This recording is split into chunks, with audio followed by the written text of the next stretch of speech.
Hello guys, welcome back to my English ডিফাও channel. আজকের যে গল্পের প্রতিটা লাইন ধরে আমরা স্পোকেন অ্যান্ড রিটেন ইংলিশ শিখব, তার নাম হচ্ছে মেমরি ইন মার্বেল। তাই বেশি দেরি না করে শুরু করা যাক আজকের গল্প। Tarun studies in class 5। Tarun class 5-এ পড়াশোনা করে। এর সঙ্গে এই কয়েকটি সেন্টেন্স প্র্যাকটিস করবে। Which class do you study in? I study in class 9. His teacher has given a task to the students of his class. তার শিক্ষক তার ক্লাসের শিক্ষার্থীদের একটি কাজ দিয়েছেন। এর সঙ্গে প্র্যাকটিস করবে। Could you give me a task for the next hour? I will perform the task for you. He has told them to write a paragraph on the Taj Mahal. তিনি তাদের তাজমহল সম্পর্কে একটি অনুচ্ছেদ লিখতে বলেছেন। এর সঙ্গে এই কয়েকটি সেন্টেন্স প্র্যাকটিস করবে। I told you to complete the work. Mother told us to buy 1 kilo of meat. But Tarun does not know much about the Taj Mahal. কিন্তু তরুণ তাজমহল সম্পর্কে তেমন কিছু জানে না। এই লাইনের সঙ্গে একটা সেন্টেন্স প্র্যাকটিস করতে পারো। They do not know much about a family. He only knows that it is a beautiful monument situated in Agra. সে কেবল জানে যে এটি আগ্রায় অবস্থিত একটি সুন্দর স্মৃতিস্তম্ভ। Worried he came back home in the evening. চিন্তিত হয়ে সে সন্ধ্যায় বাড়ি ফিরে আসলো। And asked his grandfather. এবং ঠাকুরদাকে জিজ্ঞাসা করল, grandfather, can you tell me something about Taj Mahal? ঠাকুরদা, আপনি কি আমাকে তাজমহল সম্পর্কে কিছু বলতে পারেন? এখানে দেখবে worried he came back home in the evening. এখানে দুটো ঘটনা, একটা হচ্ছে চিন্তিত হয়ে ওয়ারিড, আর একটা হচ্ছে সে বাড়ি ফিরেছিলেন। তাহলে এখানে প্রথম ঘটনাটি হচ্ছে ওয়ারিড, তাই এটা পাস্ট পার্টিসিপেল হয়েছে, অর্থাৎ এটা পাস্ট পারফেক্টে আছে, কিন্তু ভার্বের ফর্মটি পাস্ট পার্টিসিপেল। এবং পরে ঘটনাটি যেহেতু পরে হয়েছে তাই পাস্ট ইনডেফিনিট। তেমনি এটাকে ফলো করে আমরা আরেকটি সেন্টেন্স লিখতে পারি। Exhausted she collapsed onto the couch. Tarun's grandfather was a retired teacher. তরুণের ঠাকুরদা ছিলেন একজন অবসরপ্রাপ্ত শিক্ষক।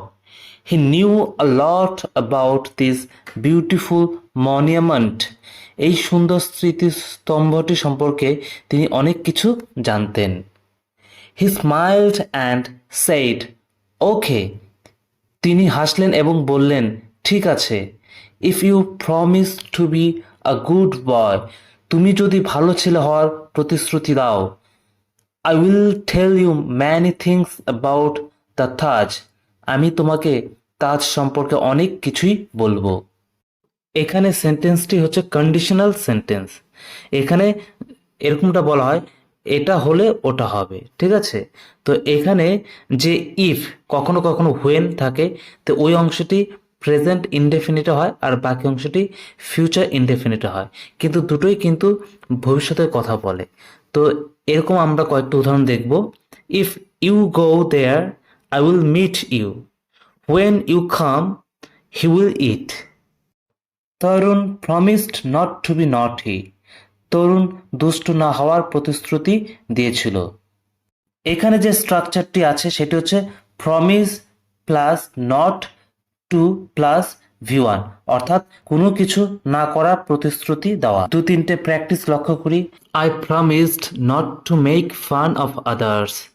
দে promised not to harm anybody. So his grandfather began to tell him the story of Taj Mahal. তাই তার ঠাকুরদা তাকে তাজমহলের গল্প বলতে শুরু করলেন। Once upon a time there lived a prince named Khurram. এক সময় খুররাম নামে এক রাজপুত্র থাকতেন। He was the son of Jahangir and the grandson of Akbar the Great. তিনি ছিলেন জাহাঙ্গীরের পুত্র এবং আকবর দ্য গ্রেট এর নাতি। One day, Khurram went to the Mina Bazaar with his friends. একদিন খুররাম তার বন্ধুদের সাথে মিনা বাজারে গিয়েছিলেন। There he caught a glimpse of an extremely beautiful girl who was selling silk and glass beads. সেখানে তিনি এক অত্যন্ত সুন্দরী মেয়ের এক ঝলক পেয়েছিলেন যে রেশম ও কাচের পুঁতি বিক্রি করছিলেন। এই সেন্টেন্সে কিন্তু একটা গুরুত্বপূর্ণ স্ট্রাকচার আছে, সেটা হচ্ছে caught a glimpse of, যেটা এসছে catch a glimpse of থেকে। Catch a glimpse of something মানে হচ্ছে see something for a brief time, অর্থাৎ কোনো কিছু স্বল্প সময়ের জন্য দেখা, অর্থাৎ এক ঝলক দেখা। তো কয়েকটি উদাহরণ দেখি।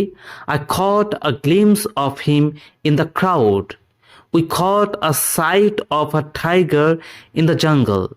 যেসব উদাহরণগুলো দেওয়া হচ্ছে এগুলো কিন্তু স্পোকেন অ্যান্ড রিটেন ইংলিশের জন্য খুবই গুরুত্বপূর্ণ। এগুলোকে বারবার লক্ষ্য করবে, রিপিট করবে এবং প্র্যাকটিস করবে। The girl was Arjumand Banu Begum, মেয়েটি ছিল Arjumand Banu Begum. She was born in a family of a Persian nobility, তিনি একটি পারস্যের অভিজাত পরিবারে জন্মগ্রহণ করেছিলেন। আফটার মিটিং হার, তার সাথে দেখা করার পরে Khurram went back to his father, Khurram তার বাবার কাছে ফিরে গিয়েছিলেন। And said that he wanted to marry her, এবং বলেছিলেন যে তিনি তাকে বিয়ে করতে চান। এই সেন্টেন্সে আফটারের পরে ভার্বের সঙ্গে আইএনজি যুক্ত করে, যেটা বোঝায় যে কোনো কিছু করার পরে, কিংবা আফটারের পরে অনেক সময় নাউন ফ্রেজও ব্যবহৃত হয়। ওকে, তো আমরা কয়েকটি উদাহরণ দেখি। After eating rice he will go to the playground, after breakfast let's go for a walk, after a morning walk I take tea. Khurram married Arjumand Banu Begum in 1612, Khurram Arjumand Banu বেগমকে বিয়ে করেছিলেন 1612 সালে। 5 years after their first meeting, যেটা ছিল তাদের প্রথম দেখা হওয়ার 5 বছর পরে। তো এই যে এখানে যে স্ট্রাকচার, এইটা দিয়ে আমরা কয়েকটি সেন্টেন্স গঠন করব। I built our own house in 2001, 6 years after getting my job. His lakh took a new turn 4 months after the birth of his daughter. At this point, Tarun stopped his grandfather. এই সময় তরুণ তার ঠাকুরদাকে থামিয়ে দিয়েছিল। But grandfather, I don't want to hear the story of Prince Khurram. তবে দাদা, আমি রাজকুমার খুররামের গল্প শুনতে চাই না। I want to know about the Taj Mahal.